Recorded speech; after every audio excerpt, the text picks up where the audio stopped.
What's up guys, Mark Center here with Android Police, and whoa, the settings keep changing. Things are crazy. I'm here in San Francisco at the Nextbit offices because we've got a very special giveaway that we're doing with the folks at Nextbit. Does this look familiar to you? Because if it does, that's because you pay attention. But it's also gonna look a little unfamiliar because this is not just any old Nextbit Robin. This is the Midnight Nextbit Robin, which is the midnight body part and then the mint caps from the other color. It looks really cool and really slick. You can get into this giveaway by checking out all the details in the description. We're using Gleam for the giveaway. This is a new thing that we're trying out. We haven't done a giveaway on video before, but if you like it, if it's something you want to see more of, please definitely let us know in the comments, and you can also just let us know by entering the giveaway. You know, the more people, the more success, then the more likely we are to do something like this again. So, Midnight Nextbit Robin up for grabs. Details down below in the doobly-doo. Let's get into it. Google's ATAP team has a number of projects in the works that we are now privy to. For example, Project Jacquard is a touch-sensitive fabric jacket that lets you do things like skip music, turn up volume, things of that nature. So if you're someone who lives in a very cold environment like New York, Chicago, or maybe Alaska, I don't know, you can do things on your device without, for example, having to take your gloves off, things of that nature. This is a totally different take on wearable technology. It's not exactly the thing that you would think of when you say wearable, but ultimately at the end of the day, it still is wearable technology, even though it doesn't have a screen. Google said that we should expect to see something like this actually hit retail sometime around spring 2017, so it's definitely still a bit of a ways out, but cool nonetheless. If you're someone like me and you're a giant proponent of the modular concept for smartphones, then not only do you hate the G5, but you're really excited about Project Ara. Well, I'm really happy to tell you that we've got a bunch more news this morning from Google pertaining to Project Ara. Starting this fall of 2016, Google is going to be shipping developer kits of Project Ara, and they even did us a favor and published a video with all of the new modules that we can expect to see later on this year, including speakers, microphones, cameras, even e-paper displays for the back of the device so that you can see things like weather and notifications without burning through your battery. Project Ara is one of those things that I have been mondo stoked on since it got announced, and I've been really worried that we weren't going to see something actually come to fruition since we hadn't heard any news fairly recently. But now that I see that we're going to get developer kits this very fall, I cannot wait to get my hands on a device like this. That's not all we saw this morning though.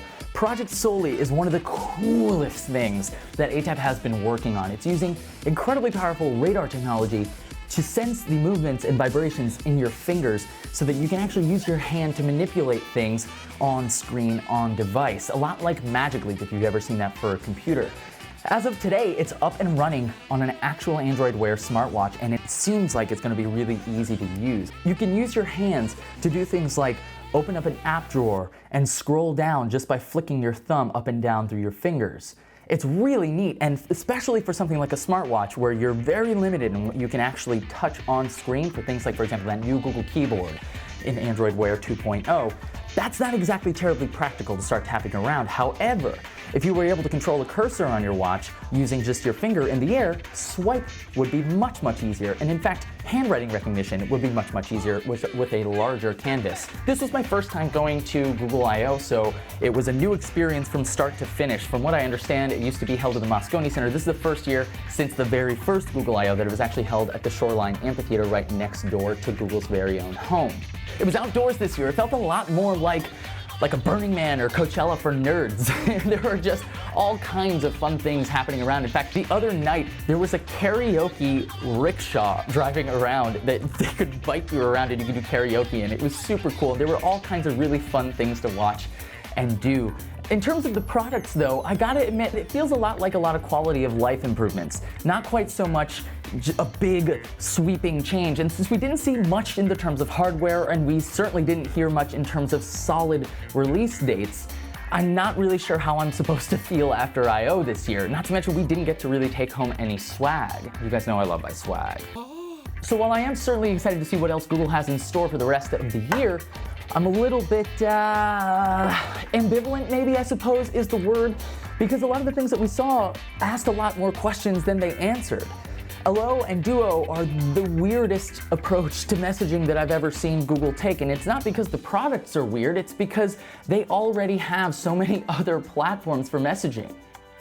I don't know if it's that the Hangouts team has absolutely no power whatsoever, but having that many chat apps really fragments the experience, and you cannot continue to ask me to ask all of my friends and family to switch chat apps when I only very recently asked them to switch to Hangouts.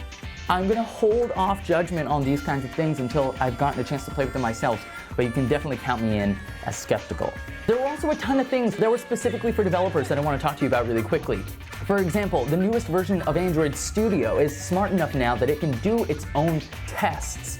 Meaning, while you're coding, right, there's a lot of stuff you gotta make sure doesn't break. Nobody likes bugs. But as of Android Studio 2.2, you can click on an element and Studio will actually generate the espresso code for you. So that's time off of your plate that you can spend doing something else. Finally, instant apps, which we talked about in the Google I/O recap, which you can check out over here.